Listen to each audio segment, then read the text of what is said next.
so proudly we hailed at the twilight's last gleaming. As a university community, we are proud to stand with our veterans, including students, alumni, faculty, staff, and neighbors whose service and sacrifice continue to inspire us. Veterans Day is not merely a day on the calendar, it's a living reminder that freedom is not free. It is paid for by courage, sacrifice, and love. Love of country, love of people, and love of something greater than oneself. Men and women from every corner of our nation standing the watch tonight just as generations before them have done. They remind us that the soul of this country is in its people, their courage, their sacrifice, their love for one another.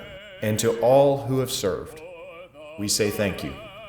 Your example reminds us what it means to live with purpose, integrity, and devotion.